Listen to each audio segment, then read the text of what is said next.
ধৈৰ্য ধৰি আমাৰ কৰ্তব্য আমি কৰিব লাগিব। বহুত ধৈৰ্যত কৰ্তব্য কৰি আছো, কিন্তু তাৰ মাজতে কোনোবা এজনে কান্দিলে অন্তৰে নামানে আৰু মই মোৰ ধৈৰ্য নাই।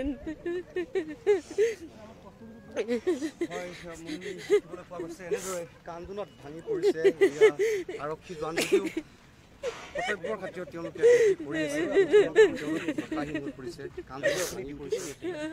ডিউটি আছে নেকি? ডিউটি চলি আছে মোৰ।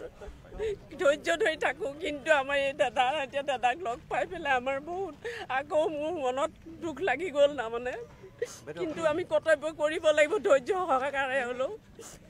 পাইছো মই, মোৰ লগত ফটো আছে, মোৰ ল'ৰাৰ লগত ফটো আছে, আৰু ল'ৰা এযোৰ তেওঁ পাগৰ চশমা পিন্ধি থাকে, গগলছ লাইট কালাৰ হালধীয়া এযোৰ আমাৰ ল'ৰাই দিছিলে মোৰ, মৃন্ময় কাশ্যপ ওৰফে লাকি। হয়,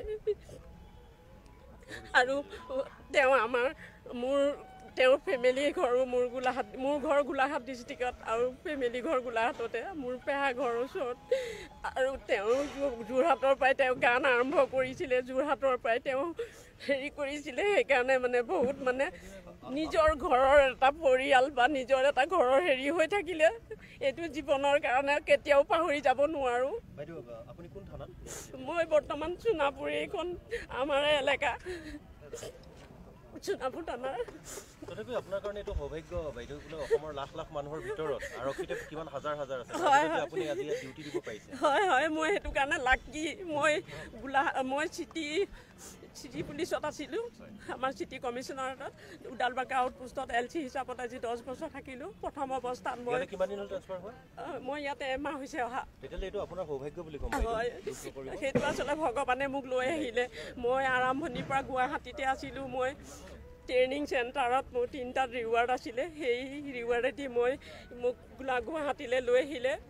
গুৱাহাটীত মই আছোঁ, প্ৰথম DGP অফিচতে আছিলোঁ। হয়, সেইটো কাৰণে তাৰ পৰা এতিয়া আকৌ লাষ্ট টাইমত এই সময়তে আজি এমাহ হৈছে মই ট্ৰেন্সফাৰ হোৱা মৰিগাঁৱলৈ, এইটো কি কয় সোণাপুৰলৈ।